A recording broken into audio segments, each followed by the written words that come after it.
This is the Project Spurs vidcast over the San Antonio Spurs' 105-94 Game 3 loss against the Memphis Grizzlies Thursday night in Memphis.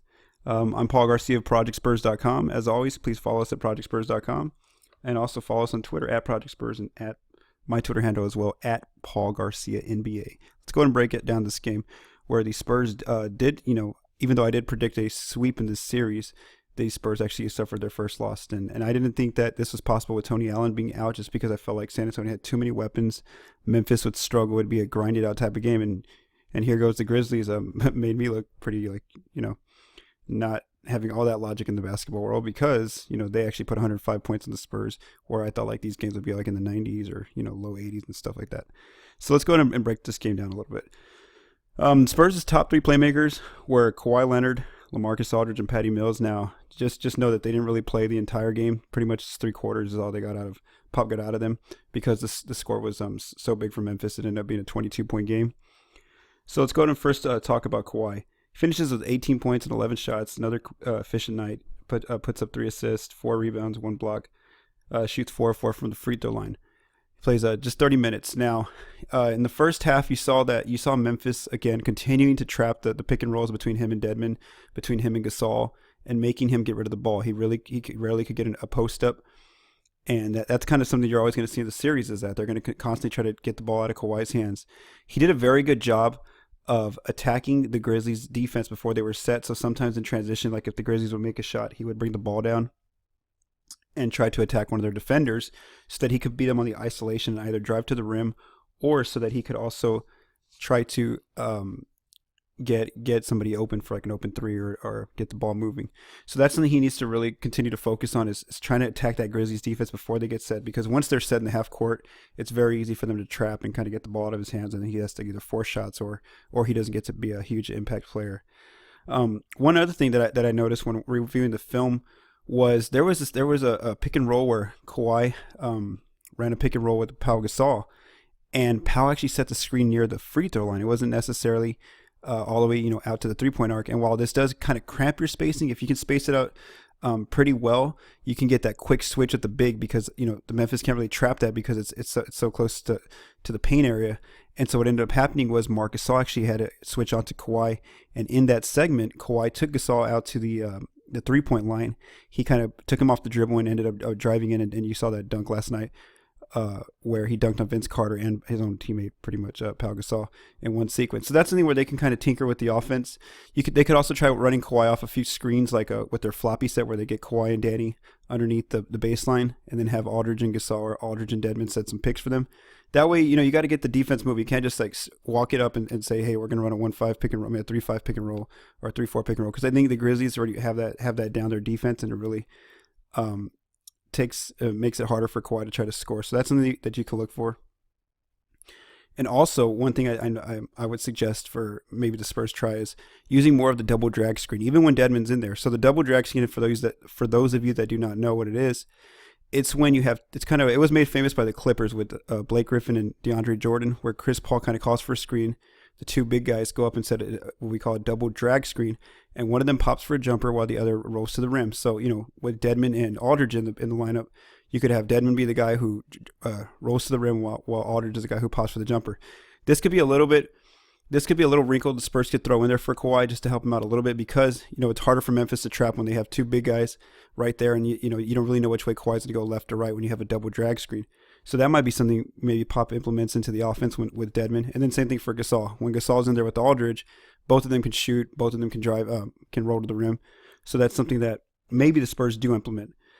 Another helpful thing for Kawhi to get him some spacing would be to play Davis Bertans at the 4 alongside Aldridge at the 5, or Gasol at the 5, or Dedmon, however you see fit. And this again just quickly opens up spacing for Kawhi, so that even if they do try to trap, he can quickly either hit Bertans with the pass, hit another player out on the wing, so that they can feed Bertans, because Bertans a deadly shooter. So that's something that to look for in Game 4, is what kind of adjustments does Pop make to make Kawhi's shot selection and his ability to have the ball more in his hands a little bit more efficient. Well, even though he is efficient, but just more where he's a little bit more demonstrative, like he was in Game 1 and 2, where the Grizzlies are kind of just forcing him over and over to get rid of the ball.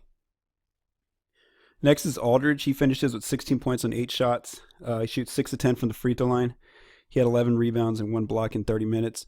Again, most of his stats did come in quarters 1 through 3. Speaking of quarter 3, as you saw in the game, Coach Pop actually pulled the starters, just a few minutes into the game because they started off with 2 straight turnovers, and he was not happy, so he pulled the entire starting group. And after the game, the players commented on how he wanted more ball movement with that second unit. He wanted more energy, and that's just a move where if it's Game 7 or it's an elimination game, you're down you're down 3 games. Then I don't think Pop goes for that move, but because it's just barely the start of a series basically. He's okay with doing that, and whether it was a win or a loss, he managed to hopefully show his starters what he was actually trying to get out of them. So that was one interesting little coaching move he made for more of the mental aspect of the game for the players. Back to Aldridge, the Spurs ran a lot of pick and rolls for him in quarters 1 and 2, and then a few more in quarters 3. The Grizzlies did try to double a lot on him to try to get the ball out of his hands, and he, some of them were effective, but other times, he made a great deal of free throws. He got to the free throw line. He was aggressive. Makes 6 of 10 free throws. The Spurs aren't really using his pick and pop game, but maybe they will start using it a little bit more now that they're doubling him in the post up a little bit more, and again how they're kind of trapping Kawhi on pick and rolls.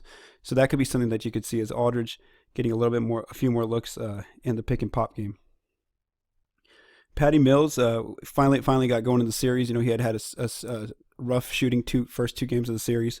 He finishes with 11 points on 8 shots, and that's at a 50% shooting. It's a pretty good number right there. He gets 1 assist, 1 steal. He makes 3 of 5 3-pointers, so he was really efficient from the outside. And he only played 22 minutes. Again, he's the guy who only played pretty much quarters 1 through 3, the majority of his bulk of minutes.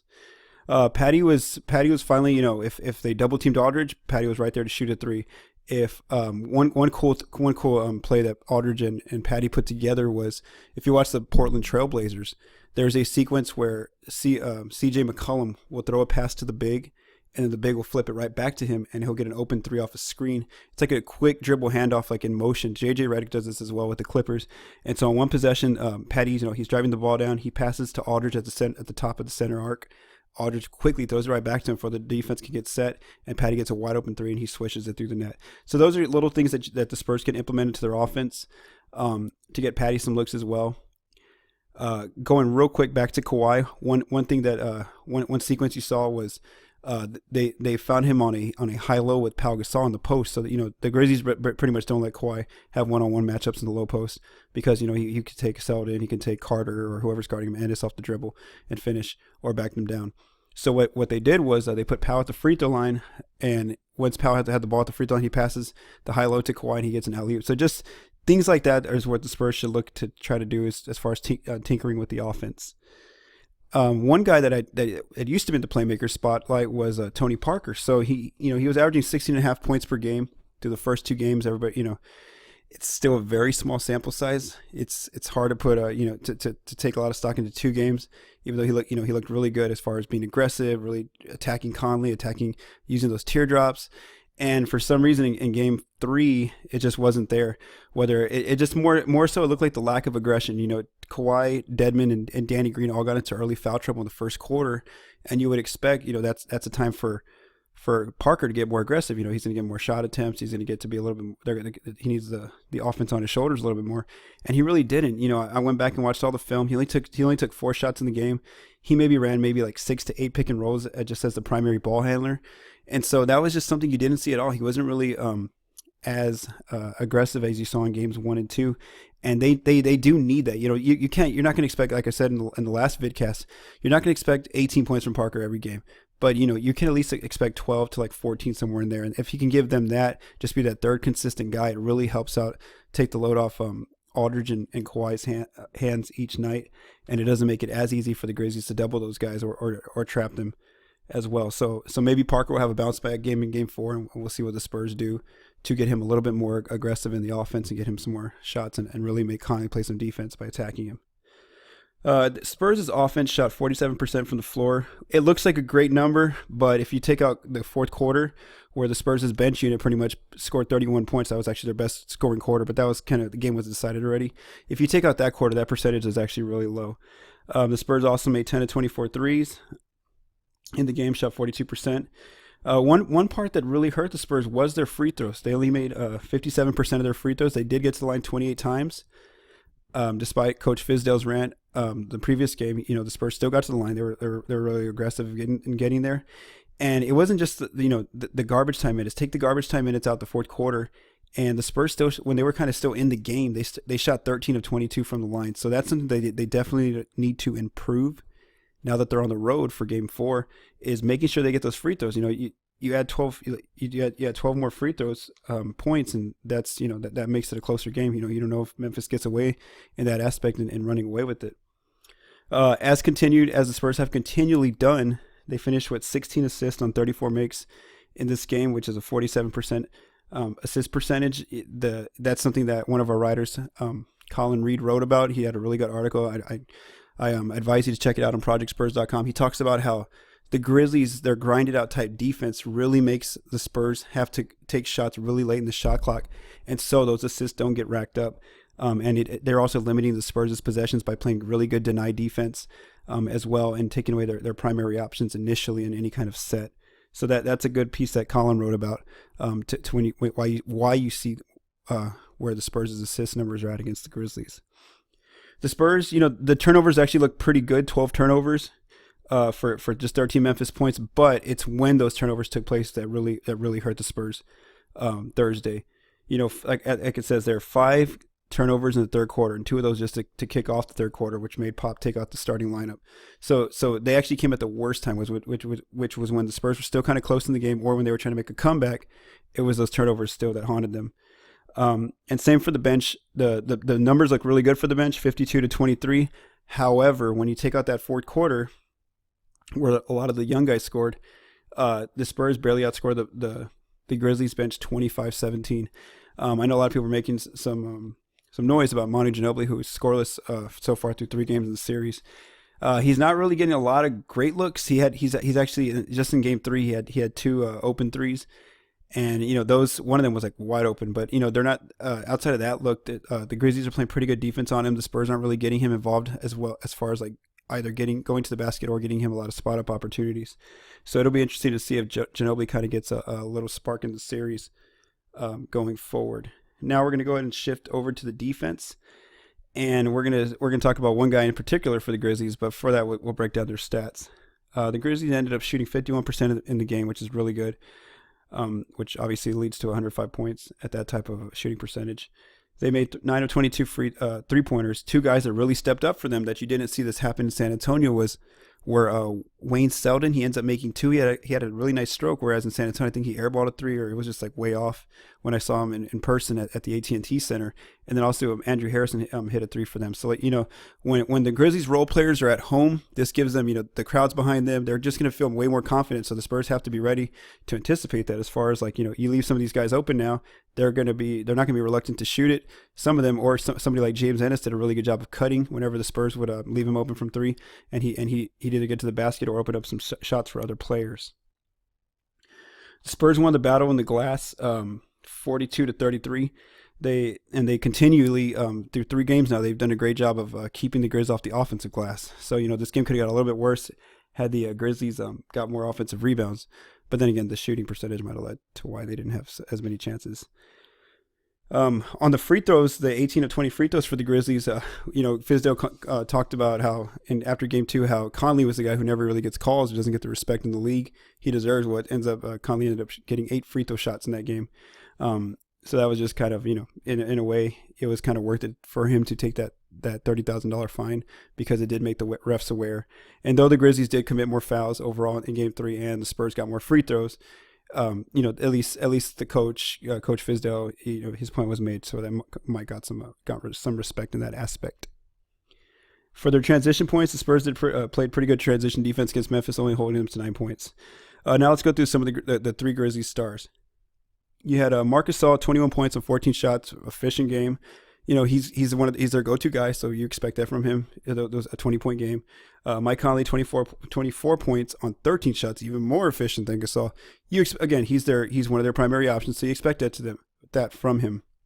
The guy though that really makes the series interesting, if he can keep this up though, is Zach Randolph. Zach ended up scoring 21 points on 16 shots. Now, the Grizzlies really made it a point to get Z-Bo involved. I went back and watched all of his possessions, and he really had his way with a few players. One in particular was David Lee. Anytime he had Lee on him, he was 3 of 3 from the floor. 2 of those shots were on the inside of the paint, whether they were jump hooks or layups. When you watched it in real time, it looked like he was really just killing Pau Gasol whenever Gasol was defending him, and that's kind of the reaction you saw online as well from the community, as far as people talking about Gasol can't guard Z-Bo, maybe they need to get somebody else.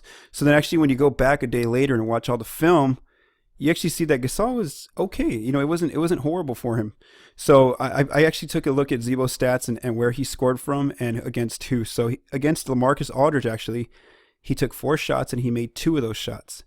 2 of those came in the paint against Aldridge. He made 2 jump hooks against Aldridge. So that's one thing to look at, was that people are gonna just because Pau does look like the older guy, the guy that you would just expect Z-Bo to kind of get by him and score on him at will, but he actually made the same amount of shots and took the same amount of shots against Pau as well. So he was 2 of 4 against Aldridge and 2 for 4 against Pau. But the difference was that Pau only let him have 1 look in the paint. It was that one possession where he kind of beat him off the dribble when he finished with the and-1.